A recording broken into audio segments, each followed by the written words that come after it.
Hola amigos, bienvenidos una vez más a este canal. Tengo por acá este video que me parece interesante compartirlo y analizarlo con ustedes sobre un tema que también me han preguntado mucho y es la relación, bueno, supuesta relación entre Jesús y Osiris o también entre Jesús y Horus y algunos otros dioses del pasado que se adoraban en otras culturas que eran antiguos al tiempo de Jesús y que tienen las mismas características.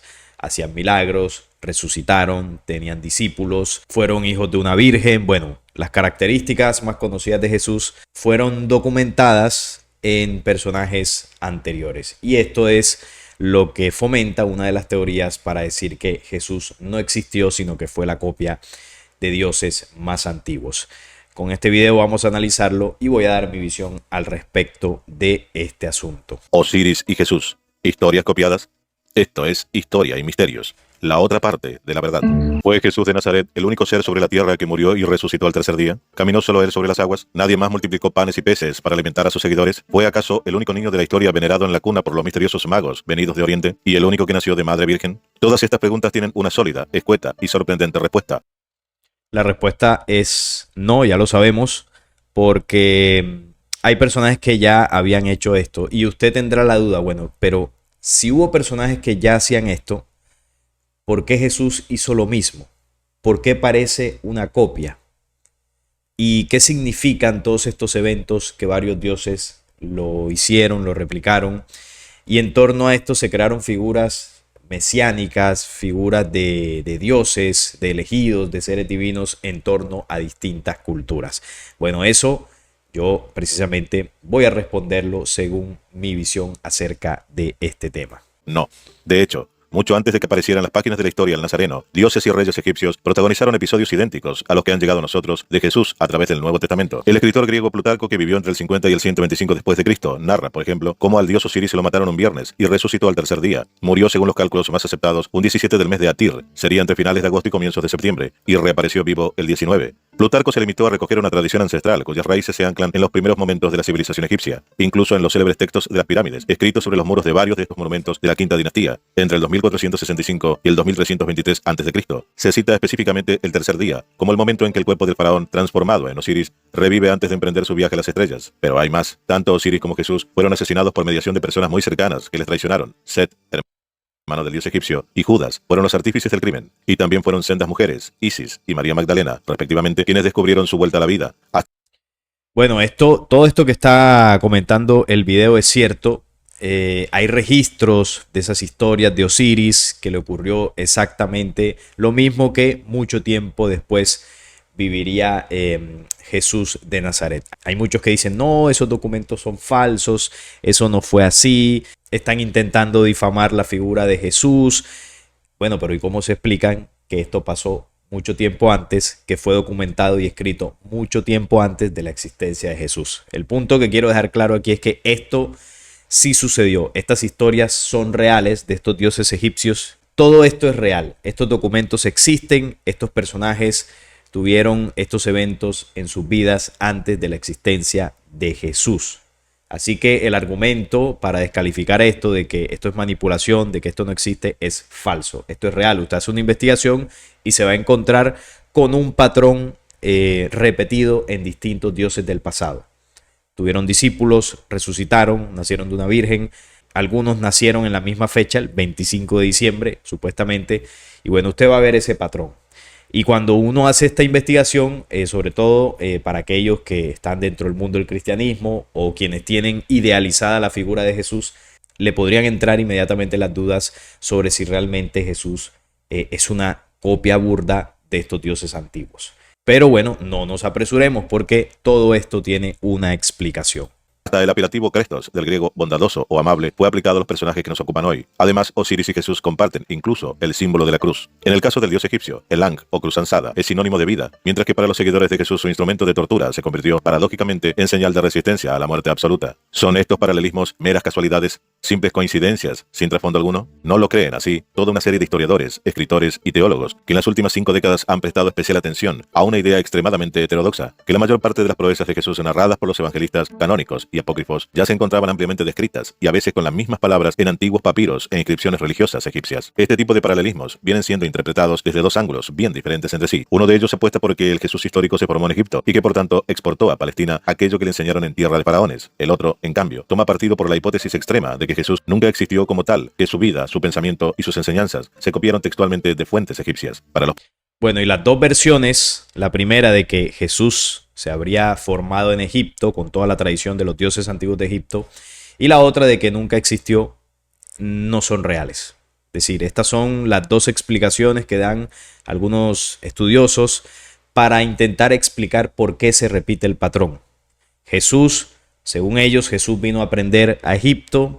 Allí él habría estado bastante tiempo y habría logrado aprender todo lo que él conocía, todas las obras que hizo, los milagros, bueno, toda esta historia.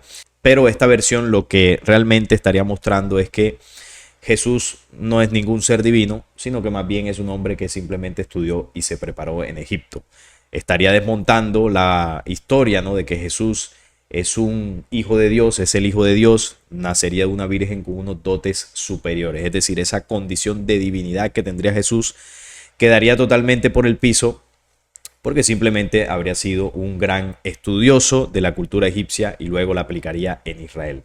Y la otra versión pues es todavía peor, ¿no? Pues que Jesús no existió, toda la historia no es real y todo el mensaje y conocimiento que él dejó pues habría que desecharlo, porque partiría de una fuente o de un personaje totalmente falso. Así que estas dos posibles explicaciones realmente no dan respuesta absoluta a este tema.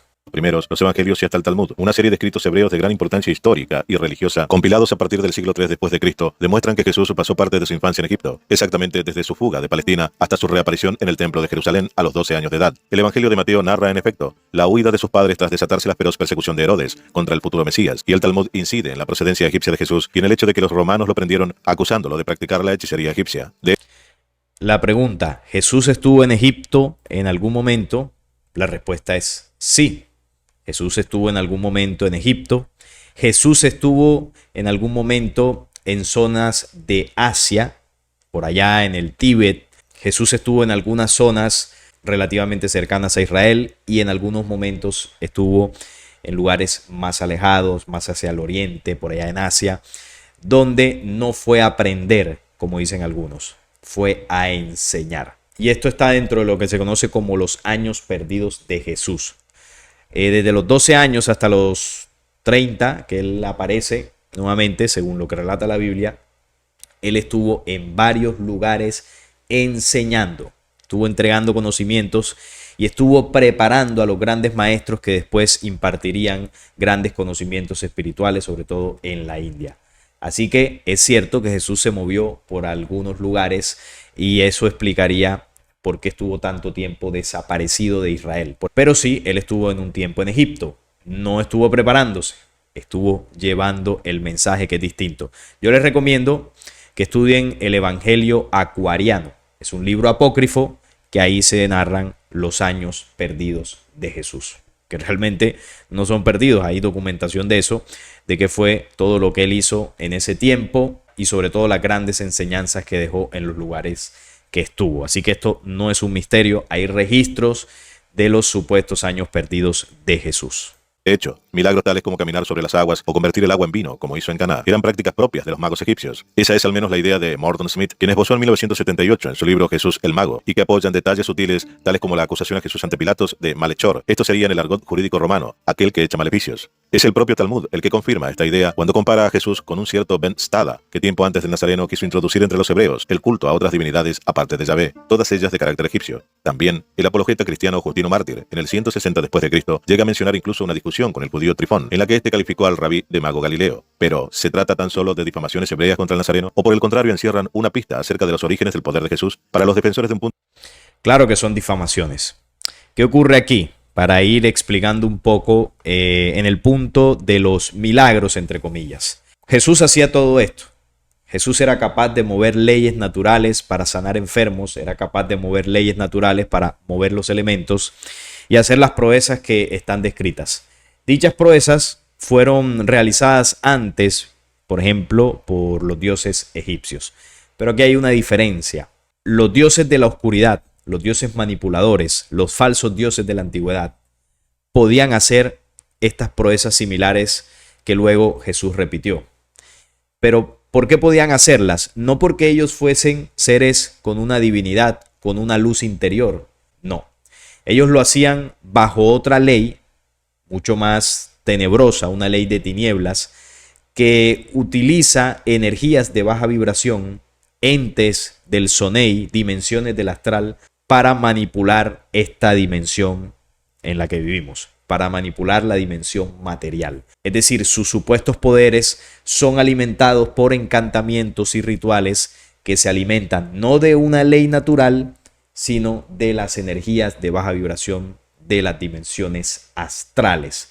Desde las dimensiones astrales usted puede sustraer energía para hacer proezas en esta dimensión visible por el ojo humano. Entonces ellos pueden hacer caminar un paralítico, como lo hacen los pastores de las iglesias en estas sanaciones, en las vigilias. Usted podría incluso devolver la vista a un ciego. Usted podría multiplicar panes utilizando estas fuerzas nigrománticas. Entonces, desde las fuerzas oscuras se pueden hacer estos milagros o estas proezas. Pero ¿qué pasa? Que se hacen violentando las leyes naturales. Entonces, quien maneje estas energías, obviamente, tiene que ser un mago de la oscuridad, tiene que ser un personaje que sirve como de medium de estas entidades para que puedan manifestarse en este plano físico. Tiene que ser una persona totalmente corrompida y con una energía densa, con una energía oscura para manipular esas fuerzas tenebrosas. Y lo pueden hacer, como aún hoy lo hacen los milagreros, los pastores, los curanderos, los brujos, los hechiceros, todo eso existe. Y estos personajes de la actualidad se alimentan de las ciencias ocultas que hacían los dioses del pasado. Entonces sí lo podían hacer. Y Jesús, la diferencia, como lo decía, es que él hacía lo mismo, pero nunca violentando la ley natural. Él podía devolver la vista a un ciego, que además eso representa un símbolo, una enseñanza de aquel que logra abrir sus ojos y puede ver por primera vez la verdad. Descubre la mentira en la ceguera en que estaba y puede ver la luz de la verdad. Por ejemplo, el simple hecho de que usted ignore un conocimiento, una información que una vez la pudo ver, transformó su vida. Es decir, usted era ciego a esa información, abrió sus ojos a través del impulso de su Cristo interior, de su fuerza interior, y usted puede ver.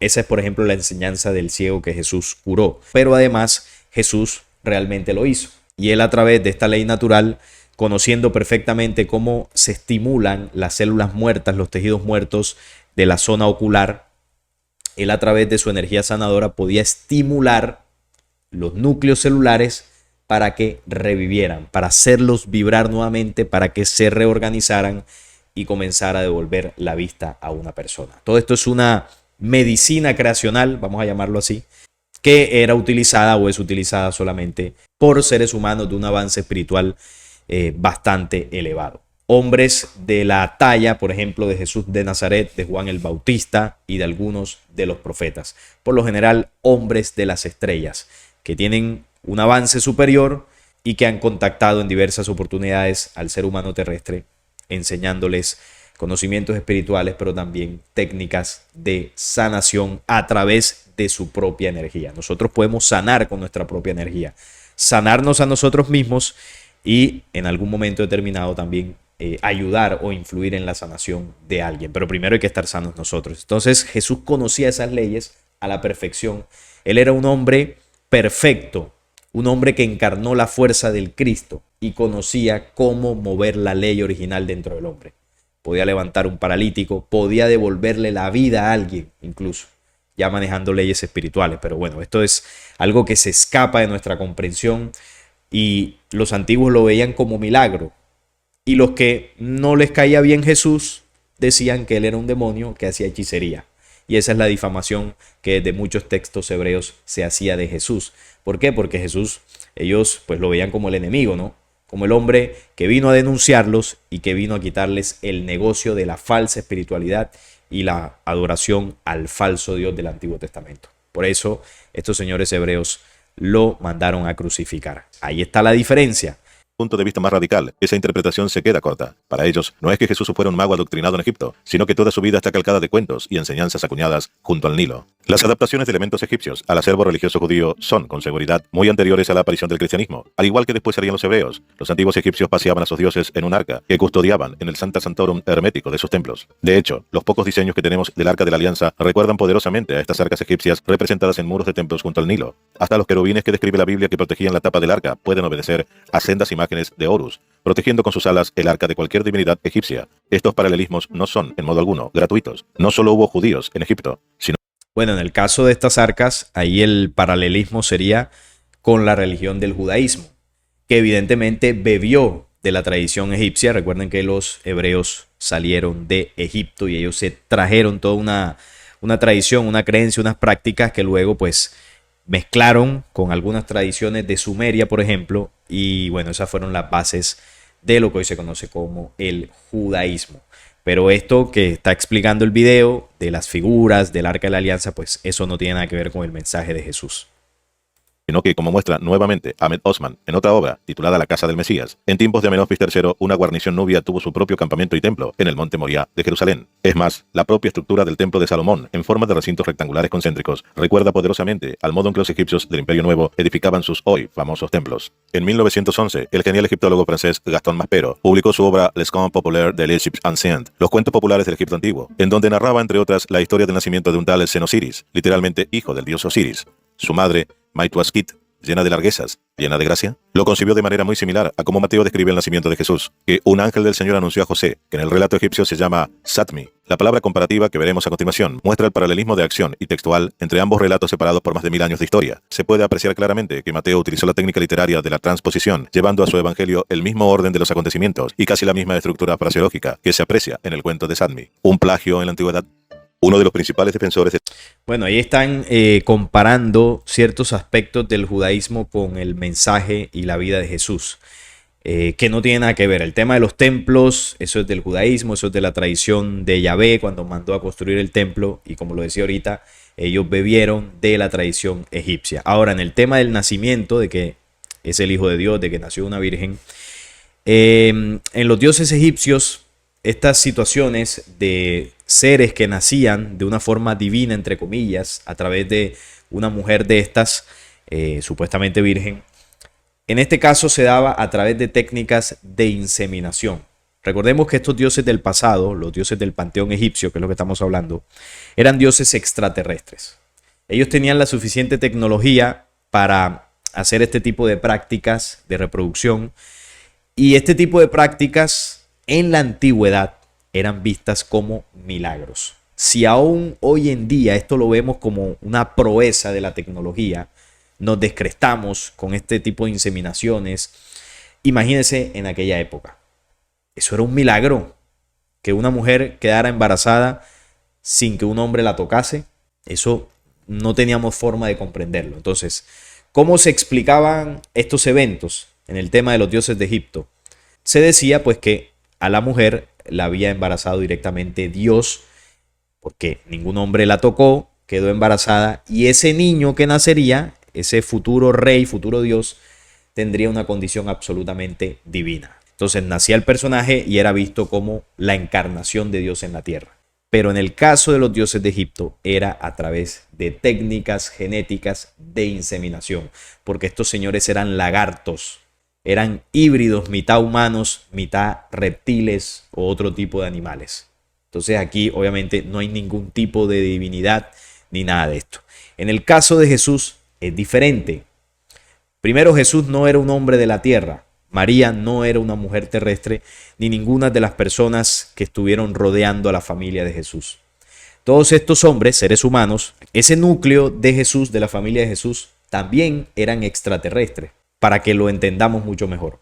No eran humanos genéticamente de la tierra. Sus cuerpos, genéticamente hablando, no eran de aquí. Pertenecían a otro tiempo, espíritus de otro tiempo, espíritus luz, que encarnaron en el planeta Tierra a través de vientre de mujer, pero que su ascendencia no es terrestre. Su genética no pertenece a la misma genética que nuestros cuerpos, porque nuestra genética está contaminada con la herencia y manipulación genética de los falsos dioses del pasado. Entonces Jesús no podía nacer en un cuerpo de estos, porque estos cuerpos son enfermos. Un cuerpo de estos no soportaría la fuerza y la luz del espíritu que nosotros conocimos como Jesús de Nazaret. Ese espíritu llega a encarnar en un cuerpo de estos y lo quema. De hecho, hay un apócrifo que habla del nacimiento de Jesús y lo relata cómo esa luz se va condensando y se va transformando en un bebé, que la partera mete sus manos y se quema por la energía que irradiaba el niño.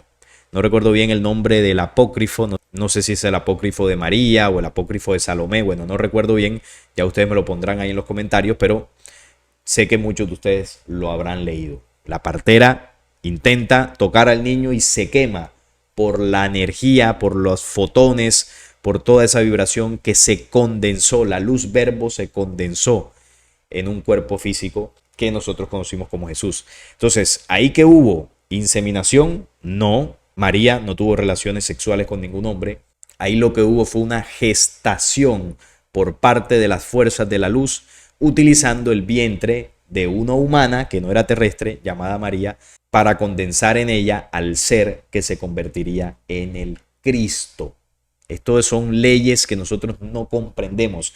Si nosotros nos descrestamos con el tema de la inseminación artificial, que incluso es una violación a la ley natural del tema de la reproducción, imagínense las tecnologías o la ciencia creacional que utilizan las altas jerarquías de la luz.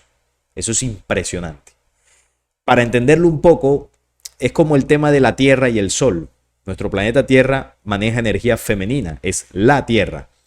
Y el Sol maneja energía masculina. El Sol penetra con sus rayos nuestro planeta Tierra.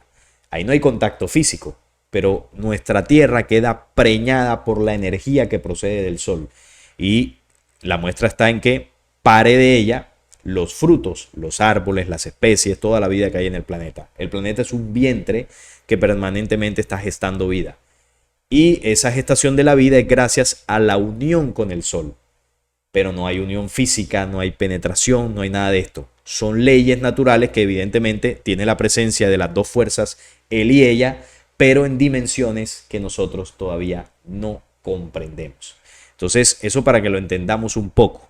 Cuando se compara a Jesús con Osiris, con Horus y con los otros dioses de Egipto y de algunas otras culturas, aquí lo que se ve es un desconocimiento de lo que realmente era Jesús. Y ahorita al final lo vamos a reflexionar un poco más. De la tesis planteada es Llogar y Pujol, teólogo, psicólogo y lingüista. Este erudito catalán y ex sacerdote descubrió los paralelismos entre la figura de Jesús y ciertos credos egipcios hace más de 5 décadas, durante una prolongada estancia como estudiante en Estrasburgo. Dice: al principio me resistí a admitirlo, pero al descubrir tantas coincidencias entre las figuras de Jesús y la teología egipcia, opté por buscar qué había de sólido en el cristianismo que me permitiera mantener mis creencias. No quería comulgar con ruedas de molino, afirmaba. Se inició así una aventura personal que le obligó a dejar los hábitos y llevó a casarse con una historiadora alsaciana, Claude Brigitte Carcenac, con la que compartiría desde entonces su apasionada investigación. En 1987, Claude Brigitte publicó parte de sus averiguaciones en una versión light de su propia tesis doctoral, que tituló Jesús, 3000 años antes de Cristo. Lo que propusimos hace ya 32 años es que el cristianismo nació como tal en Alejandría, influido por los muchos judíos que antes del siglo I se habían adscrito al culto al dios Serapis, una forma helenizada de Osiris, y que mezclaba creencias griegas con egipcias. Y Pujol añade: el nacimiento del cristianismo yo lo sitúo pues en el momento en que los judíos...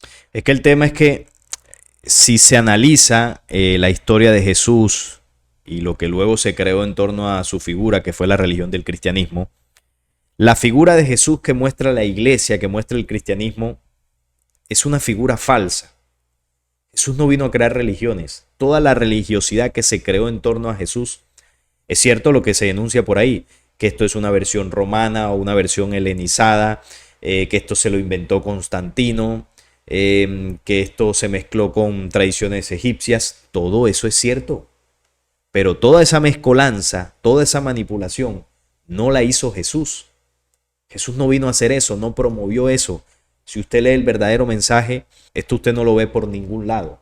Poderes oscuros que precisamente quisieron manipular ese mensaje que procede de la fuente del Cristo, porque hay una diferencia entre Jesús y el Cristo, siendo el mismo, se quiso tergiversar ese mensaje que precisamente vino hace más de 2000 años para entregarle al ser humano terrestre unas herramientas muy poderosas. Entonces, como la fuerza oscura que controla este mundo sabía eso, ellos sí saben quién era Jesús, quién representó a Jesús, por eso le temen, por eso le tuvieron pánico y terror y terminaron atentando contra él y crucificándolo, pero luego él resucitó y le tuvieron más pánico todavía. Entonces, como no pudieron destruirlo, no pudieron deshacerse de él, tuvieron que hacer en torno a su figura una manipulación, yo diría que de las más grandes en la historia, en contra de lo que él vino a enseñar, para que el ser humano creyera en algún punto que Jesús no existió, que Jesús es una copia, que Jesús es manipulación o que Jesús es religión. Todo ese ataque se centró en desvirtuar ese mensaje y ese contacto con este ser, porque eso fue un contacto extraterreno que tuvo la humanidad con las jerarquías de la luz. El cristianismo y la imagen que vemos de Jesús crucificado o la imagen física que vemos de Jesús en las iglesias, todo eso es un invento y eso tenemos que tenerlo muy claro. Si nosotros creemos que la esencia del mensaje del Cristo es todo lo que vende la religión cristiana, el catolicismo y todo lo que hemos pensado, estamos alejados de la realidad. Los egipcios se dan cuenta de que les han destruido el templo de Jerusalén y deciden un nuevo culto, afirma. Esto pasó, recordemos, alrededor del 70 después de Cristo, a lo que Pujol responde tranquilamente. De hecho, no existe ningún documento anterior a esa fecha que hable de Jesús o de los cristianos. Antes del 125 después de Cristo, fecha en la que está datado un papiro egipcio con el primer fragmento conocido de la pasión de Jesús, según el Evangelio de Juan. No hay ningún documento auténtico claro que demuestre la existencia de cristianos, afirma Pujol. Para él, el escenario es claro. El culto a Serapis, que nació en Egipto en el siglo VI a.C., bajo el dominio de los faraones tolemaicos, de origen griego, fue copiado por judíos que fabricaron el cristianismo a medida de aquellas creencias que les cautivaron. Y lo cierto es que el culto a Serapis presenta notables paralelismos con las enseñanzas cristianas. Los fieles de Serapis abogaban, sin ir más lejos, por una salvación personal que requería del arrepentimiento de los pecados. En el templo de Serapeum de Alejandría, los sacerdotes confesaban los pecados y los... Que eso es cierto. Los que crearon el cristianismo fueron los hebreos. Pero lo hicieron con un objetivo: desvirtuar el mensaje. Eso está claro. Eso no quiere decir que Jesús no haya existido o que lo que él vino a hacer o lo que enseñó sea falso. Ya eso es otro tema. Eso es otra cosa. Pero la denuncia en torno a lo que se creó, a esa religión del cristianismo, es totalmente cierta. Los perdonaban mediante un rito de inmersión en el agua, veneraban a su propia sagrada familia, compuesta por Isis, Osiris y Horus, recomendaban la monogamia y, lo más sorprendente de todo, celebraban su fiesta principal cada 25 de diciembre, festejando la natividad de Horus. Es más, añade el investigador, la popularidad de Serapis e Isis entre los primeros cristianos se puede rastrear hasta en los nombres propios de aquella época. En la España romana, por ejemplo, fueron muchas las mujeres llamadas Serapina, por no hablar de los Isidoros o Isidros, cuyo nombre procede de la expresión Isis Doro, o portaestandarte de Isis. Pero la tesis de Pujol va mucho más lejos. Tanto él como su esposa sostienen, además, que los libros del Nuevo Testamento se escribieron íntegramente en Egipto, copiando a discreción fuentes egipcias. Dicen, cuando en los Hechos de los Apóstoles se describe el viaje de Pablo y sus penalidades, se está repitiendo exactamente el esquema del célebre cuento del náufrago, que antes ya había sido copiado por Virgilio para su Eneida. Más adelante, cuando se saca a relucir las alusiones al Nuevo Testamento al paso de San Pedro por Roma, Pujol puntualiza, ese es otro equívoco histórico. De Pedro no se dice nunca que esté en Roma, sino que dice escribir desde Babilonia, y los intérpretes de las escrituras afirman que esa Babilonia no podía ser más que Roma. Falso. Cerca del viejo Cairo existió una Babilonia, fundada por los persas cuando tomaron Egipto en recuerdo de su capital, del mismo modo que Alejandro fundó muchas Alejandrías. Es que el hecho de que muchas cosas coincidan, sobre todo elementos de la vida de Jesús, no quiere decir que sean copia como tal. Porque aquí, bueno, ya para ir adelantando las conclusiones, la copia no la hizo Jesús de los antiguos dioses egipcios. La copia la hicieron los dioses egipcios del Cristo, que eso es distinto. Y el Cristo es una ley que es anterior a Jesús, que es anterior a Buda, aunque Buda era de la misma línea del Cristo, no era un falso dios ni un ser de estos oscuros, pero Buda se alimentó del Cristo, de la fuente del Cristo, no de Jesús como hombre, sino de su fuente interior.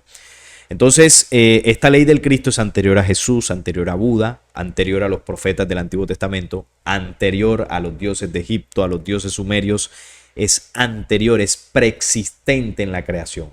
La luz del verbo es primero, existe antes de cualquier criatura, de cualquier sistema, de cualquier galaxia. Nosotros hemos hablado varias veces aquí en el canal del origen de las tres fuerzas que describe el libro secreto de Juan. El Padre, la fuerza de Bárbelo o el Santo Espíritu, que al unirse estas dos fuerzas producen una tercera, que es el vástago. El vástago recibe las leyes del Padre de Bárbelo y se consolida como la ley del Cristo.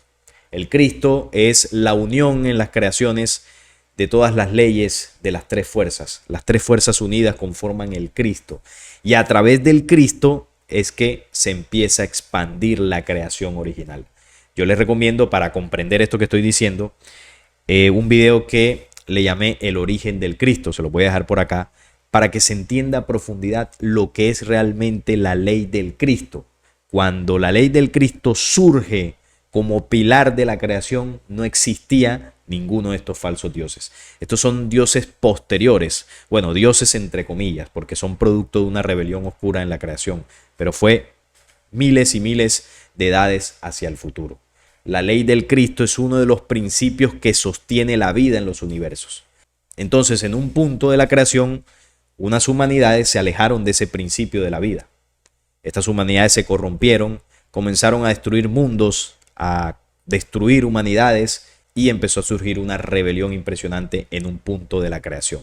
Entonces, como la ley del Cristo es sustentar la vida, se creó un plan para devolver a esas humanidades su plenitud, para volver a sujetar a esas humanidades al principio del Cristo, al principio de la luz, para que retornaran a la luz. Entonces se enviaron distintos mensajeros, se estableció un plan de ascenso espiritual para esas humanidades desviadas, y una de las cosas que se hizo, teniendo en cuenta que son humanidades de cuerpo físico, fue enviar a un hombre en cuerpo físico que contuviera toda la ley universal que es desde el principio, y esa ley encarnara en ese hombre. Y ese hombre lo conocimos aquí en el planeta Tierra, físicamente como Jesús de Nazaret. Entonces, cuando Jesús hablaba, no era un hombre, un carpintero o un simple profeta como lo veían algunos en el pasado. Jesús hablaba con toda la fuerza de la creación, con toda la potencia y ley del verbo. Jesús hacía sentir en los hombres la ley original. Jesús representaba la imagen de la humanidad perfecta, el hombre perfecto. No estamos hablando de un hombre religioso, es que nosotros como humanidad no comprendemos quién fue Jesús y cuál era la fuerza que él contenía por dentro. Él no fue a entrenarse a Egipto, a Asia, allá al Tíbet y a ningún lado. Él contenía toda la fuente universal para ir a enseñarle a los más grandes maestros que se levantaron en aquella época. Los más grandes maestros se sentaban a escuchar como alumnos al lado de Jesús. Desde muy niño ya daba cátedra de todos los conocimientos espirituales. Estamos hablando de un ser de otra dimensión. Decirle que era un extraterrestre es minimizarlo. Estamos hablando de un ser de la dimensión de las primeras humanidades, del tiempo inicial en la creación. No podemos comprender eso. Para que lo analicemos un poco o tengamos un ápice de comprensión, es como si usted, toda su dimensión, se comprime tan pequeño, que es capaz de encarnar en una de sus células. Porque resulta que en esa célula que usted va a encarnar, esa célula está enferma, tiene un problema. Usted le ha enviado mensajes a esa célula a través de la sangre, pero nada, que la situación ahí se arregla. Entonces usted dice, voy a ir yo mismo en persona a ver qué es lo que está pasando. Y usted se comprime y encarna en esa célula pequeña y usted llega ahí a donde está el problema. Y usted le enseña a la célula cómo tiene que sanarse, cómo vencer esa muerte, cómo resucitar. Eso fue lo que vino a hacer Jesús. Usted le entrega esa información a la célula la contiene y usted vuelve otra vez a la dimensión de lo que usted es. Pero ahí en esa célula usted dejó sembrado un plan y un conocimiento para que esa célula vuelva a la vida y se integre al cuerpo que vendría siendo la creación. Eso fue lo que vino a hacer Jesús. Venir a rescatar a sus ovejas perdidas, a las humanidades desviadas, a las que quieran nuevamente sumarse a ese plan de ascenso. Entonces realmente el Cristo no es la copia de estos dioses. Estos dioses que son de la oscuridad, porque la oscuridad siempre ha copiado los principios de la luz, conociendo y tergiversando las leyes universales, ellos crean modelos parecidos para hacerle creer a las humanidades que invadieron, en este caso nosotros, para hacernos creer que ellos son dioses verdaderos. Entonces hacen los milagros, tienen nacimientos espectaculares, tienen discípulos, seguidores, dejan enseñanzas de medias verdades untadas de mentiras para tener culto alrededor de ellos, crean templos, bueno, todo lo que ya sabemos de esa adoración de los falsos dioses. Y con esa mezcla de verdades y mentiras se presentan como el Cristo. Y la humanidad los veneró como dioses. Entonces ellos copian el modelo y las leyes del Cristo, los copian de una forma burda para tener adeptos, para engañar a la humanidad. Pero ¿qué pasó?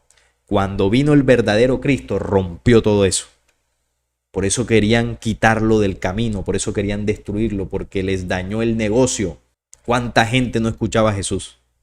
¿Cuánta gente se dio cuenta que habían estado engañados? ¿Cuánta gente no escuchó por primera vez en su vida las verdaderas enseñanzas del Espíritu? Esa fue la labor de Jesús. Entonces estos señores, como corrían peligro, dijeron, este tipo aquí nos va a destruir. Y Jesús pues no vino a pelearse con ellos, vino a denunciarlos, pero no era el tiempo de que cayera todo el peso de la ley sobre estas hordas oscuras. Eso será al final del tiempo, pero eso habló de una segunda venida sin relación con el pecado. Ya la segunda venida es justicia. Aquí ya no viene a conversar, aquí no hay diálogo, aquí es espada. Y viene a destruir todas estas fuerzas de oscuridad. Entonces cuando él dejó su enseñanza, partió la historia en dos. Tanto así que más de 2000 años después, aun cuando usted lee ese mensaje, lee la lógica y el poderío que hay en él, usted vibra por dentro. Usted puede llegar a conmoverse con la lógica que tienen esas palabras. Porque llevan una energía, llevan una ley que evidentemente pues ninguno de estos dioses o estos falsos dioses antiguos tenía. Entonces el tema del 25 de diciembre, Jesús no nació un 25 de diciembre, seguramente estos falsos dioses hasta de pronto se hayan nacido por esas fechas, no sabemos, pero esa fecha no tiene nada que ver con Jesús. Ya sabemos que la Navidad procede de una celebración pagana, esto no tiene nada que ver con el mensaje de Jesús.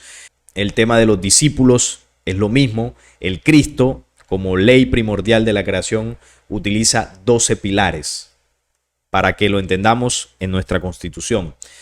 Nosotros, para crear nuestro propio espíritu, tenemos 12 apóstoles, que son los 5 sentidos, que son las ventanas físicas que alimentan de memorias nuestro cuerpo mental, que a través de las acciones se convertirán en memoria espiritual a través de cada encarnación.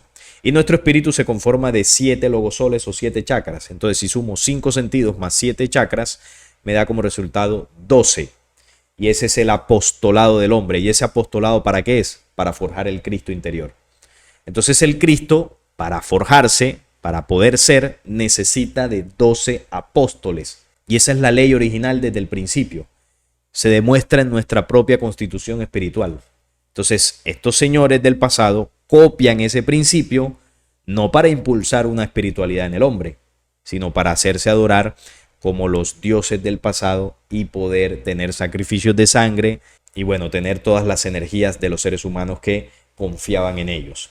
Entonces vemos cómo es la copia burda. El Cristo, con los 12 apóstoles que él eligió, estaba representando el desarrollo interior del ser humano. Cómo a través de ese desarrollo nosotros retornamos a la vida, vencemos la muerte y resucitamos, volvemos al ascenso real espiritual. Y estos señores con sus 12 apóstoles, los falsos dioses, representaban más bien cómo se destruye la espiritualidad del ser humano, cómo se destruyen los 5 sentidos y los 7 logosoles, que también suman 12, y ellos tienen sus 7 pecados capitales, y ellos tienen sus 12 leyes penumbra, que ya no serían apóstoles, sino leyes oscuras que describe el libro secreto de Juan, y con estas 12 leyes penumbras destruyen los 5 sentidos y los 7 logosoles del ser humano. Entonces es lo que decía ahorita, estas fuerzas del mal copian los principios de la luz para manipular. ¿Y por qué lo hicieron antes? Pues porque ellos existieron mucho tiempo antes de la encarnación de Jesús. Jesús es el hombre físico que encarnó la fuerza del Cristo. Entonces, estas leyes o milagros que él hacía, entre comillas milagros, estas proezas de manejar la ley natural, ese humano las podía hacer porque estaba conectado al Cristo. Él era el Cristo, la ley desde el principio. Entonces imagínense la autoridad que tenía. Y ahí se entiende que aunque Jesús haya sido posterior a Osiris, a Horus, haya nacido mucho tiempo después, la ley que él representaba era anterior incluso del planeta Tierra. O sea, estamos hablando de otra cosa. Estos copiaron para hacerse adorar como dioses y Jesús trajo la ley original. Entonces es al contrario, quienes realmente copiaron fueron ellos. Entonces no es como denuncian muchos para sustentar la no existencia de Jesús. Aquí los que copiaron fueron los de Egipto, no nos dejemos engañar. Bien, esa es la teoría que es muy conocida acerca de la relación de Jesús con Horus, con Osiris y con algunos otros de los dioses de la antigüedad. Aquí yo quise dar mi visión aprovechando este video que hace un resumen muy interesante de lo que es esta teoría, y lo que quise hacer es desmentirla porque realmente esto no tiene un sustento real. Esta teoría tiene un objetivo, que era lo que veníamos hablando, ¿no? Y es tergiversar el plan de la luz del Cristo en el hombre terrestre. Si se nos quita la figura de Jesús de Nazaret, y más allá de la figura de Jesús, si se nos quita la esencia del Cristo, el mensaje del Cristo, se nos roba la esperanza. Porque solo a través del mensaje crístico el hombre tiene las herramientas para poder resucitar, para poder salir del proceso de manipulación. Por ejemplo, una herramienta del Cristo, el perdón. ¿Qué nos enseñaron los falsos dioses? El ojo por ojo y el diente por diente. La ley del talión, la ley de la venganza. Estos eran dioses vengativos. ¿Qué enseñó el Cristo? El perdón. Perdonad a vuestros enemigos. Solo con que usted aplique eso, ya usted está comenzando a transformar su vida. Pero si usted le dicen que Jesús no existió, ¿dónde queda la ley del perdón? Pues pierde importancia porque la habría enseñado un hombre que no existió y que de llegar a haber existido se copió de los egipcios. Entonces pierde aquí toda relevancia y todo poderío esa ley. Entonces si vemos cuál es el objetivo, robarle a la humanidad la esperanza y el plan del Cristo en el hombre. Ese es el objetivo. Porque si nos roban la esencia del Cristo, entonces ya con eso nos tendrán totalmente controlados. Porque no habría de dónde agarrarnos. ¿A quién va a seguir usted o qué mensaje va a seguir usted? ¿Qué enseñanza? ¿Qué leyes va a seguir usted? ¿Las de Saint Germain? ¿Va a seguir las enseñanzas de Connie Méndez, del dios Zeus, del dios Yahvé, de las venganzas de los ejércitos? Dígame dónde está la esperanza en esas fuentes de falsa espiritualidad. No la hay, porque la fuente original de la luz que vino a través de varios mensajeros culminó su plan con el Cristo. Ahí está la clave de todo. Entonces, esta teoría lo que busca es tergiversar esa información. Y yo al decir esto, pues obviamente no quiere decir que sea cristiano, porque muchos van a poner en los comentarios, pero tú eres cristiano, eres evangélico. Esto no tiene nada que ver con religiosidad. De hecho, el cristianismo, las corrientes evangélicas, lo que hacen es contribuir al plan de manipulación en contra del Cristo. Entendamos que al final esto no es un ataque en contra de Jesús, porque Jesús vino y se fue. Ya Jesús no está, ya no existe en este planeta Tierra. ¿Para quién va dirigido el ataque realmente? El ataque va dirigido hacia nosotros, pero más que a nosotros, a la esencia crística interior que debemos forjar. Si nos quitan el mensaje que hace 2000 años dejó el Cristo sobre el planeta Tierra, nos van a robar la forja de nuestro Cristo interior. El ataque es contra nosotros, no contra Jesús. A Jesús, imagínense, hace cuánto que no está por acá. Así que eso era lo que quería reflexionar y compartir con ustedes, aclarar esta duda sobre esta falsa teoría. Algo que me habían preguntado muchos. Yo sé que la duda es muy fuerte cuando se entra en el mundo de la investigación, porque uno se topa con esto y los datos, ¿no? Los argumentos son muy contundentes como para decir, oye, Jesús no existió. Pero tengamos en cuenta que la copia la hicieron ellos del Cristo. El Cristo es anterior a ellos. Como el mismo Jesús lo dijo en Juan capítulo 8, si no estoy mal, cuando los judíos le dicen, no tienes 50 años y ya dices haber visto a Abraham. Abraham, que imagínense, vivió muchísimo tiempo antes que Jesús. Y Jesús les dijo, de cierto os digo que antes que Abraham fuese, yo era. Y ahí no estaba hablando Jesús, ahí estaba hablando el Cristo, que es preexistente y es anterior a todos los falsos dioses y falsos profetas de este programa Oscuridad. Entonces él mismo ahí lo dijo, antes de toda esta gente ya yo era. La ley del Cristo que sustenta la creación. Y bien, esto era lo que quería compartirles el día de hoy en este video. Un tema muy interesante, por supuesto hay muchas cosas más que se pueden sacar, se pueden reflexionar de esto, pero eso lo haremos en futuros videos. Si este video les gustó, les agradezco un like, la suscripción al canal y compartirlo para que llegue a muchas más personas. Hasta la próxima.